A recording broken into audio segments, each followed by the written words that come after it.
같이 한 마음으로 야고보서 1장 19절 말씀 같이 합독해 보도록 하겠습니다.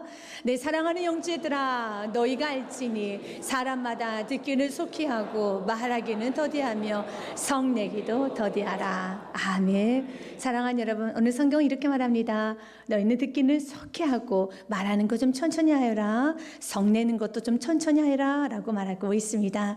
여러분, 인생을 살다 보면은요, 한 번쯤 후회하는 것이 내가 그 말을 하지 말걸, 내가 그 행동은 하지 말걸, 내가 왜 그때 자세 잘 듣고 오해하지 않았었으면 이렇게까지 말을 하지 않아도 됐었는 건데 내가 이렇게 말했었을까, 좀 후회할 때가 있습니다. 그리고 만약 시간을 되돌린다면은 내가 그 시간으로 가면 나는 그 말을 하지 않았을 거야, 나는 그때 그 행동은 하지 않았을 것이야 라고 좀 다짐을 해보기도 합니다. 그러나 시간을 되돌릴 수 없습니다. 그리고 또한 시간을 되돌린다 하여도 여러분이 그때 그 말을 하지 않을 자신이 있으니까 너무 화가 났는데요, 모멸감 느꼈는데요, 수치감이 들었는데요, 정말 내 안에 분노가 났는데요. 사랑하는 여러분, 우리가 화를 내는데, 분노를 하는 데는 다 이유가 있습니다. 이유 없이 분노하는 사람은 없습니다. 오늘 성경 우리들에게 말합니다. 화내는 것에서 금기시하지 않아요. 성내는 것에 절대로 하지 말아 하지 않습니다. 그러나 성을 내어도 좋지만, 화를 내어도 좋지만 더디 내어봐라. 한 번쯤 생각해봐라. 이것이 진짜 화낼 문제인가? 그리고 내가 화가 난 이유가, 내가 이렇게 이성을 잃고 감정으로 내가 흥분할 수밖에 없는 이유가 도대체 무엇인가? 너 안에 있는 화나는 뿌리를 보라는 겁니다. 그리고 분별하기를 원하고 있습니다. 우리 사랑하는 내 자녀가 거짓말합니다. 부모가 화가 나죠. 어떤 부모가 화가 납니까? 열심히 자녀만 위해서 헌신 봉사하는 사람 더 화가 나요. 내가 너를 위해서 먹지도 않고, 내가 너를 위해서 이렇게 열심히 일하는데 세상에 거짓말을 하고 다니면 얼마나 화가 나겠습니까? 사랑하는 남편, 아내가 여러분 잘못된 행동을 합니다. 그러면 가정을 지키기 위해서 내 것을 희생했습니다. 내가 좀 열심히 살았기 때문에 너무 화가 난다는 겁니다. 자녀를 향해서 내가 널 어떻게 키웠는데 너가 이렇게 거짓말을 하고 다니고, 너가 이렇게 엄마를 속여, 너무너무 화가 나고 이성을 잃어버립니다. 그러면 자녀는 엄마의 그 말에 반성을 해야 되는데 자기 잘못은 생각하지 않고 오히려 어머니를 향해서 이렇게 말합니다. 엄마는 감정 하나 제대로 컨트롤하지 못하는 성격 이상한 사람으로 치부한다는 겁니다. 더 속상한 거예요. 잘잘못 시비를 가려줘야 되는데 내가 성격 이상한 것이 아니라 지금 너가 이렇게 잘못했잖아. 그런데 자기 잘못은 반성하지 않고 오히려 나를 성격 이상자로 봅니다. 오히려 내 성격이 이상하다라고, 감정 하나 통제하지 못하는 이상한 사람 취급받을 때 너무 억울하죠. 억울합니다. 사랑하는 여러분, 이젠 여러분이 합당한 화를 냈으면 여러분 그 합당한 화가 이젠 결과, 그 합당한 화를 통해서 아버지 좀 뜻이 이루어질 수 있도록 여러분 어떤 상황에서도 성령님의 통제를 받으시길 바라겠습니다. 여러분, 화라는 것은요, 거룩한 불만족입니다. 부모가 자녀를 거짓말을 했었을 때 자녀를 향해서 불같이 화가 납니다. 왜냐하면 그 자녀를 사랑하기 때문에. 여러분 자신도 화가 나야죠. 화를 내지 않는다는 것은요, 여러분 발전이 없습니다. 여러분 자신에게도 화가 좀 나야죠. 내가 왜 이렇게 무능할까? 내가 왜 이렇게 성격이 모났을까? 나는 왜 이거밖에 안 될까? 나는 왜 자꾸 이렇게 실수를 할까? 화내셔야죠. 거룩한 불만족이 있어야죠. 이 거룩한 불만족, 여러분 이 분노는요, 엄청난 에너지가 나옵니다. 이 엄청난 에너지가 나와서 세계가 뒤집어지는 일을 하게 되는 것입니다. 에브라임 링컨이 노예 시장에서 여러분 사람이 노예 취급받고 팔려가는 그 모습을 보면서 너무 화가 났어요. 분노가 나서 어느 정도 화가 났느냐면요, 주먹을 쥐었는데 여러분 너무 꽉 쥐다 보니까요 피가 났어요. 피가 났어요. 여러분 너무 화가 날 때 혈압이 오른다고 하잖아요. 눈에 여러분 혈이 터진다고 하잖아요. 엄청나게 화가 난 거예요. 화가 나가지고 주먹을 쥐었는데 어느 정도 세게 쥐었는지 손톱이 여러분 손바닥에 박힌 거예요. 그래서 피가 났습니다. 그러나 그 모든 엄청난 화, 엄청난 분노를 에브라임 링컨은 철저히 성령의 통제를 받아서요, 아버지의 뜻을 이뤄서 노예 해방을 시켰습니다. 여기서 달라지는 거예요. 분노 좋아요. 거룩한 불만족이 있어야죠. 자녀를 향해서, 가정을 향해서, 여러분 자신을 향해서 불만족 있어야 되는 것입니다. 불만족도 없으면 여러분의 삶에 에너지가 없어요. 에너지가 없습니다. 불만족이 있어야 됩니다. 마르틴 루터가, 종교개혁자 마르틴 루터가 이렇게 말을 합니다. 나는 분노함으로 설교를 더 잘하고 기도를 더 하게 된다. 아멘. 정말 맞는 말입니다. 그는 분노했습니다. 그 당시에 여러분 교황 레오 10세가 돈을 주고 면죄부를 팝니다. 여러분 성도가 돈을 갖다 주면 이 돈을 받고 난 다음에 내 죄가 사해졌다라고 말하면서 면죄부를 파는 거예요. 얼마나 화가 납니까? 예수의 피밖에 죄산 받을 길이 없는데 예수의 피, 보혈을 선포하는 것이 아니라 돈을 받고 면죄부를 판매하는 그 모습을 보니까 정말 분노했어요. 뒤집어져 버렸습니다. 참을 수가 없었습니다. 그러나 여러분 루터는 교황의 멱살을 잡고 흔드는 것이 아니라 그는 설교했습니다. 글을 썼습니다. 찬송했습니다.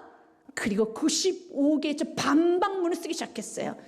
교황 당시 무엇을 잘못했고 가톨릭 성당이 무엇을 지금 잘못했는지 방방문을 써나기 시작합니다. 그래서 베텐베르크 그 성전 앞에다 그것을 붙여놓습니다. 그의 돈 떨어진 소리가 나자마자 영혼은 연옥 밖으로 튀어오른다고 말하는 자들은 하나님의 교리가 아닌 인간의 교리를 전파하는 것이야. 넌 잘못됐어. 오늘날 교황은 세상에서 제일 부자인 크리스스보다 훨씬 더 부자인데 왜 교황은 가난한 신자들의 돈이 아니라 자신의 돈으로 베드로 성당 하나조차 짓지 않는가라고 95개의 조의 방방문을 설치하기 시작합니다. 그 엄청난 분노를 무엇으로요? 거룩한 에너지로 바꿨어요. 그러면서 마틴 루터의 고백을 보면 알 수가 있습니다. 그가 이런 고백을 합니다. 이 모든 일 가운데서 가장 중요한 것은 비록 이 세상의 모든 권력이 다 우리 것이라고 할지라도 거대한 힘이나 인간의 이성을 신뢰하고 일을 시작하지 않도록 아주 조심하는 거다. 왜냐하면 하나님께서는 인간이 자신의 힘이나 이성을 신뢰하면 어떤 좋은 일을 시작한다는 것을 용인할 수도 없고 또 용인하시지도 않을 것이기 때문이다. 하나님께서 이러한 행위들을 사정없이 짓밟아 버리신다. 아멘. 여러분 아무리 좋은 일이라 할지라도 내 힘으로 하려고 하고 하나님의 통제를 받지 않으면 하나님을 사정없이 짓밟아 버리십니다. 여러분들이 아무리 좋은 분노, 그 자녀를 향하여서 아버지의 영광이라는 이름 아래 여러분 분노하여도 그 좋은 일로 분노를 하여도 여러분이 하나님의 통제를 받지 않으면 하나님은 짓밟아 버리십니다. 전혀 아버지의 뜻이 이루어지지 않아요. 어떤 좋은 일도요. 여러분 분노하는 건 다 좋은 거예요. 시작점 다 좋습니다. 가정 잘 되라고 이렇게 살면 안 된다는 거. 그래 이 모든 것에 하나님의 통제를 받지 아니하면 다 짓밟아 버립니다. 그래서 오늘 주님 말합니다. 너가 진짜 나의 통치를 받고 있는가? 정말 너 안에 분노가 나는 이유가 무엇인가를 좀 들여다보기 원합니다. 사무엘상 17장 말씀에 보면은요 다윗의 이야기가 나옵니다. 다윗은 골리앗을 향해서 엄청난 분노를 가집니다. 저 골리앗이 할례받지 않은 저 골리앗이 하나님을 향해서 욕을 하기 시작합니다. 그리고 이스라엘 백성들을 향해서 저주합니다. 가만히 있을 수 있습니까? 가만히 못 있습니다. 너무 분노가 나서 골리앗을 향해서 나가 싸웁니다. 자신은 미소년입니다. 부족합니다. 연약합니다. 키도 작습니다. 몸집도 작습니다. 그러나 자신이 지금 가지고 있는 모든 육체적인 한계, 마음의 힘듦, 이런 모든 걸 다 뛰어넘어서 너무 분노가 나서 골리앗을 향해 싸웠었을 때 사무엘상 17장 45절 말씀에 보면은요 만군의 여호와 이름 나갔을 때 그 어린 미소녀 다윗 앞에 골리앗은 쓰러졌습니다. 다윗은 동일하게 골리앗을 향한 분노가 있었어요. 그러나 아버지의 뜻을 이뤘었지만 그러나 동일하게 노를 한 사람이 있습니다. 엘리압이라는 사람이 있어요. 큰형 엘리압이 엄청나게 또 화를 냅니다. 그러나 엘리압은 하나님이 쓰지 않습니다. 아버지의 뜻을 이뤄가지 못합니다. 다윗이 골리앗이 하나님을 향하여서 이스라엘 백성들에서 저주하고 욕하는 소리를 듣고 있을 때 이제 어떻게 우리가 이 소리를 듣고 가만히 있을 수 있겠습니까? 도대체 저 사람 왜 저러는 겁니까? 라고 묻기 시작합니다. 그때 그 소리를 엘리압이 들어요. 다윗이 아버지 심부름으로 형들에게 도시락 좀 갖다 줘라 라는 그 말 듣고 다윗은 이제 도시락을 챙겨가지고 심부름차 전쟁터에 온 겁니다. 근데 전쟁터에 왔는데 골리앗이 저렇게 소리 질러가면서 하나님 욕을 하고 근데 어떤 장수도 나서지 않고 벌벌 떨면서 두려워하고 숨어있는 그 모습을 보면서 다윗이 말하는 거예요.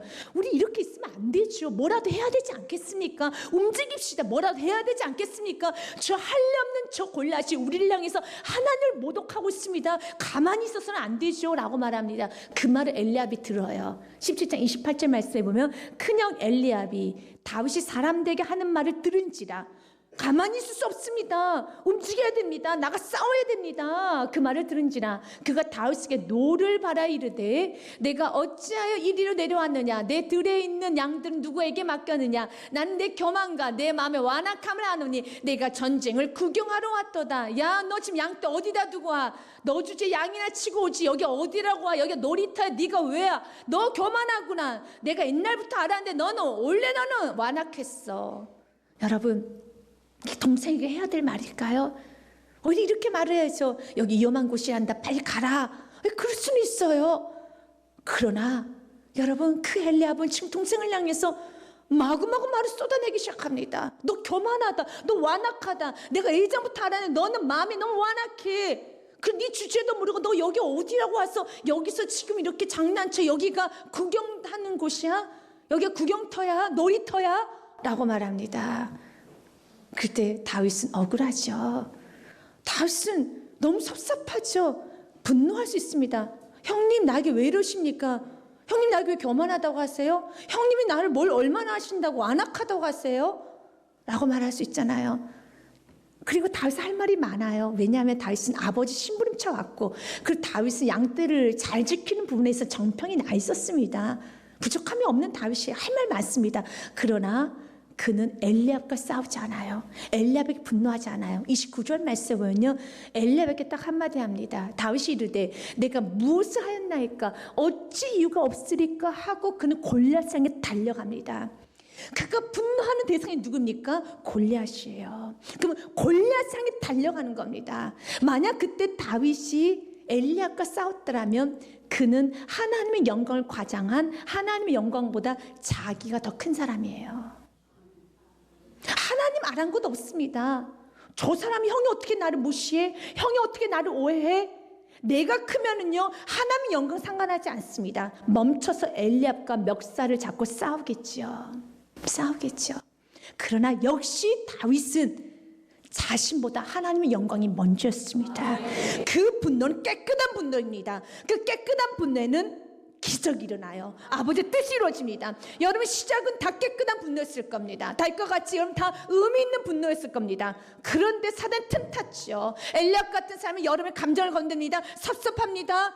여러분 나를 무시하는 것 같고 정말 나에게 힘들게 하는 것 같고 아직도 내가 펄펄 살아있어서 아직도 내가 죽지 못해서 아직도 내가 받은 상처 때문에 여러분들이 지금 정말 싸워야 될 골리앗과는 싸우지 않고 지금 형제들과 엘리압과 싸우고 있지는 않은가?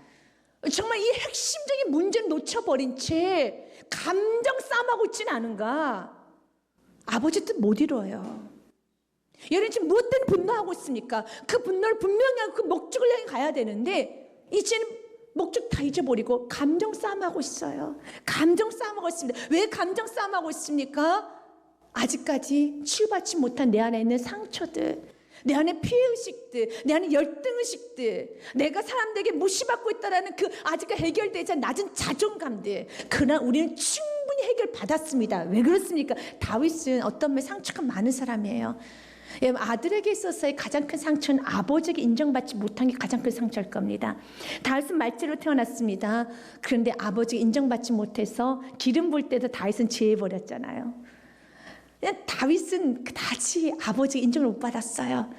상처지, 엄청 상처입니다. 그러나 다윗은 하나님을 만났기에 사람들에게 무시받고 아버지에게 인정받지 못했지만 하나님께 인정받고 나니까 여러분 어떤 사람이 나를 무시해도 이런 감정의 에너지를 여러분 낭비하지 않습니다.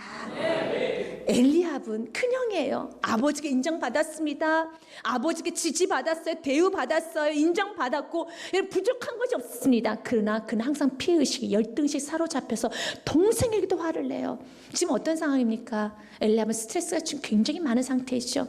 하루 종일 골리앗의 저주 소리를 들었습니다. 본인도 장수이니까 움직이고 싶겠죠. 왜 안 움직이고 싶겠습니까? 그런데 무서워서 두려워서 말 한마디도 못합니다. 그런데 동생이 와가지고 우리 지금 싸워야 된다고, 내가 가서 싸우겠다고 라고 말을 할 때 자신보다 훨씬 더 용감한 동생, 자신 동생에 비하면 쫄보예요. 무능해요. 여러분, 실패자예요. 그럼 인정하면 되는데 인정하지 못하고 자신의 무능함, 열등심을 감추기 위해서 막말을 쏟아내버린 거야. 너 교만해, 너 거만해, 너 여기 어디라고 와가지고 그래, 네 주제라고 말합니다. 우리가 세상에 상처받고 인정받지 못하고 여러분 제대로 대우받지 못하고 오면은요, 집에 들어와서 우리는 이렇게 화를 낼 때가 있어요. 조금만 밥이 늦게 차려져도요, 너 나 무시해? 라고 말합니다. 왜 이런 말이 나오겠습니까? 왜 이렇게 여러분 폭언이 나왔겠습니까? 내 안에 있는 열등의식 때문에 그래요. 내 안에 있는 상처 때문에 그렇습니다. 그러면 실수하게 된다는 것입니다.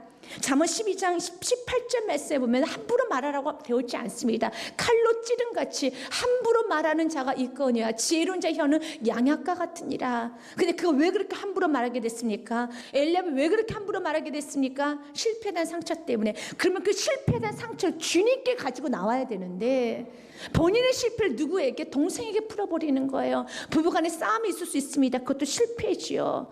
여러분, 그럴 때 자녀에게 붙지 마십시오. 그 실패의 아픔, 그 상처와 그 아픔을 다 같이 부부가 주님께 나서 기도를 해야 되는데 그걸 자녀에게 다 쏟아부어서 함부로 말하기 시작합니다. 남편이 세상에 나가 실패할 수 있어요. 우리 모든 다 실패자들이에요. 이 세상에 여러분들 다 여러분 잘해주고 지지만 해주겠습니까? 사단은 가만히 있나? 그렇지 않아요. 우리 이렇게 하면서 누르고 우리에게 상처를 줍니다. 그러나 어떤 상처, 어떤 누름을 받아도 이미 우리는 예수 그리스도의 십자가의 사랑을 받은 우리들은 넉넉히 기가야 돼요. 그러나 내가 자극을 받고 있다면 그 문제를 가지고 내가 속이는 것이 아니라, 죄 있는 사람 함부로 말해서 범죄하는 것이 아니라 주님께 가지고 나와서, 주님, 내가 이렇게 아직도 열등의식에 사로잡혀서 사람이 나를 무시하는 것 같고 자녀가 나를 무시하는 것 같아서 화가 나서 그랬습니다. 주께 정직히 나오면 되는 겁니다. 우리 지금 오늘 말하고 있습니다. 이제는 분노를 내되 다윗과 같이 골리앗 향해서 가기 원합니다. 주의 엘리압이 와도 무시할 수 있어야 되는 거예요. 엘리압이 와도 여러분 그걸 처리할 수 있어야 되는 겁니다. 왜 거기에 반응합니까? 왜 거기에 반응합니까? 형이 좀 무시해도 지나치십시오. 여러분, 사람이 여러분 무시해도 지나치십시오. 정말 여러분이 원하는 걸 찾으시기 바라겠습니다. 그러기 위해서 지금 오늘 말합니다. 너는 존귀한 자녀란다. 너는 존귀한 자녀란다. 사랑하는 여러분, 우리 안에는 자아가 깨져야 돼요. 우리 안에는 강함이 깨져야 되는 겁니다. 사랑하는 여러분, 소시오패스에 대해서 여러분 좀 아십니까? 여러분 좀 잘 알고 있을 겁니다. 사이코패스는 좀 다릅니다. 사이코패스는요, 범죄를 하고 사람 힘들게 해도 감각이 없다고 합니다. 그냥 아무런 감정도 없이 이렇게 좀 죄를 저지르고 사람 못 살게 오는 걸 사이코패스라고 하지만, 소시오패스는 너무 생활이 일반 사람들과 크게 다르지 않고 정상적으로 잘 행동한다고 합니다. 그러나 특정한 말에, 특정한 상황에서 어떤 특정한 사람에게는 정신 잃어버려요. 굉장히 무섭게 돌변하는 사람을 소시오패스라고 합니다. 그리고 자기 목적이면 수단 방법을 가리지 않는 사람, 더 나아가서 사람이든 물건이든 모든 것을 자기의 목적으로 다 사용할 수 있는 사람, 그리고 자기의 유익이 되면 굉장히 잘해주지만 자기 유익이 끝났다고 생각하면 언제나 돌변할 수 있는 사람, 소시오패스라고 합니다. 그러면서 소시오패스는 100명 중에 한 4명 정도가 있다고 합니다, 주위에. 그래서 소시오패스의 경향으로 가는 사람이 굉장히 많은데, 소시오패스를 우리가 반사회성 인격장애라고 하잖아요. 이 소시오패스를 감별할 수 있는 여러 가지 좀 여러분 근거가 있는데, 그 중에 하나가 소시오패스 경향이 있는 사람은 이렇게 반응을 한다고 합니다. 여러분들에게 좀 잠깐 말씀을 좀 드리도록 하겠습니다. 상황은 이렇습니다. 갑자기 쓰러진 아버지를 동생이 발견했습니다. 그리고 119에 신고하여 이송된 병원에서 응급수술하게 되었습니다. 상황이 잘 이제 이해가 되죠? 집에 가보니 갑자기 아버지가 쓰러졌어요. 너무 놀라서 119에 전화를 했습니다. 병원에 이송했습니다. 응급수술을 받았어요. 그리고 아버지가 수술실에 들어가신 후에야 정신을 차린 동생이 언니에게 전화를 해 상황을 설명합니다. 만약 언니라면 이런 상황에서 이 전화를 받고 가장 먼저 무슨 말을 해야 되겠습니까? 이것이 질문이에요. 어떤 말을 가장 먼저 해야 될까요? 어떤 말을 해야 돼요? 혹시 내가 또 소시오패스 아닌가? 여러분 말 못하시는 것 같은데 아니요, 말해보세요. 편하게 생각하세요. 여러분 소시오패스 아닙니다. 편하게 생각해보세요. 동생이 전화 왔습니다. 가장 먼저 아버지 지금 응급수술실 들어가서 가장 무슨 말을 해야 되겠습니까? 뭘 해야 되겠어요? 그렇죠. 아버지 괜찮아? 아버지 괜찮아? 지금 거기 어디야? 어디 병원이야? 아버지 괜찮아? 어디 병원? 나 거기 갈게 라고 말을 해야 되죠. 그러나 소시오패스에 가까운 사람, 성향이 있는 사람들은 이 상황에서 너 왜 나한테 먼저 말 안 했어? 그 안에 무엇입니까? 너 왜 언니 무시해? 너 왜 나 무시해? 이 소시오패스 세상에서도 인격장애라고 하는 거예요. 이 지독한 자, 여러분 그리스도인들은 소시오패스가 없을까요? 하나님의 영광, 그렇게 큰 은혜를 받아도요, 내 감정이 건드려지면은요 싹 뒤집어 버립니다. 이 상황에서도 아버지가 지금 위급한 상황에서도 너 왜 나 무시해? 너 나한테 왜 전화 안 했어? 이것이 먼저 나올 수밖에 없는 지독한 자. 이거 왜 그랬어요? 왜 언니가 이런 말 할까요? 동생에게 무시당했다라는 열등식이에요. 자격지심이죠. 이런 감정이 해결되지 않으면 큰 걸 못 봐요. 큰 걸 못 봅니다. 우리 그리스도인도 그렇습니다. 우리 안에는 많은 상처가 들어있어요. 왜냐하면 이 세상 살아가는 동안에 우리는 여러분 정말 부족한 사람들이 다 모였기 때문에 제대로 부모 상 다 못 받았어요. 제대로 인정, 지지도 못 받았고, 여러분 항상 여러분 성공만 하셔서 그렇지 않습니다. 실패도 했고요. 열심히 살아도 여러분 잘 안 되는 일도 많고, 외모에서도 상처 많이 받고, 사람들에게 여러분 인정받지 못했고, 성격도 이상하고, 그 능력도 없고, 모든 부분에 있어서 우리는 굉장히 열등의식이 있습니다. 굉장히 열등의식이 있어요.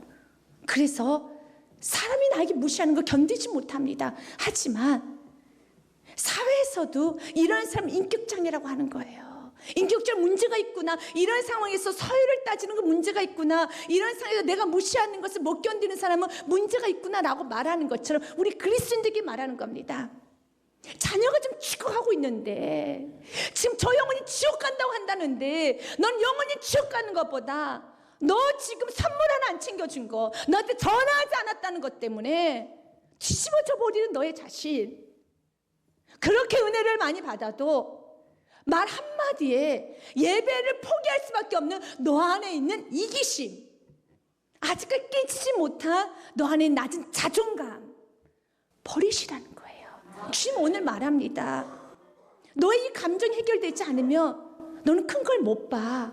넌 큰 일을 못하게 돼. 버려라. 내가 너 사랑한다니까. 내가 너 축복해 줄게. 내가 너 함께 갈게. 내가 너 축복해. 넌 존귀한 자녀야. 넌 존귀한 자녀야. 이 말씀 그대로 받으시기 바라겠습니다. 그래서 주님 오늘 우리에게 말합니다.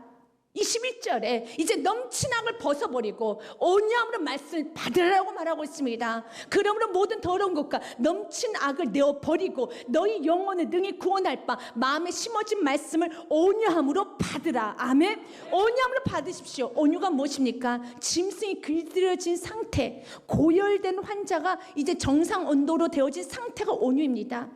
우리의 마음이 짐승처럼 나 이거 못 받아들여. 예수님이 이 세상 이 지구상에 나 하나만 있어도 예수님이 하늘 보좌를 보러 이 땅에 오셔, 난 그거 못 믿겠어. 이건 짐승 같은 생각이야. 버리셔야 돼요. 버리고 예수님은 나 하나만 있어도, 그분은 하늘 보좌를 버리고 이 땅에 오시는 천하보다 귀하게 여기신 게 바로 여러분입니다. 그걸 그대로 받아들여야죠. 온유함으로 받으라고 되어 있습니다. 아직까지도 거친 생각, 짐승이 어떻습니까? 날뛰는 거잖아요. 여러분 생각을 날뛰면서 이 말씀 나는 안 믿어져, 저 말씀 나는 안 믿어져, 나는 이거 믿지 못하겠어, 그러는 것이 아니라 온유함을 다 받으십시오. 가장 어떤 말씀 받아야 되겠습니까? 하나님 여러분 사랑하신다는 메시지를 받으십시오. 하나님 여러분 지지해 준다는 걸 받으십시오. 하나님은 여러분 인정하신 걸 받으십시오. 사람이 나를 인정하지 않아도 하나님이 나를 인정하시는데 이제는 우리는 충만해져야 되는 겁니다. 사울은 여러분 여인들의 소리, 다윗이 죽인 자는, 사울이 죽인 자는 천천히요, 다윗이 죽인 자는 만만히 하는 그 소리 듣고 열등식에 사로잡혀서 다윗을 향해서 분을 품었어요. 그리고 수많은 범죄를 합니다. 제사장들을 죽입니다. 다윗을 죽이기 위해서 평생을 바치는, 그리고 스스로 이제 자살하고 인생이 끝나버렸습니다. 그 분노, 어떤 분노였습니까? 여러분 열등식에 대한 분노, 자격지심에 대한 분노가 여러분 그 인생을 파멸로 끌고 갔다라는 겁니다. 그러나 여러분 다윗은 수많은 상처를 받고 수많은 실패를 경험을 해도 하나님이 나를 도우시는데, 하나님이 내 편이신데 내가 누구를 두려워하리요, 내가 누구를 무서워하리요. 그는 충만했습니다. 그는 마음이 넓었습니다. 그는 온유했습니다. 말씀을 받았습니다.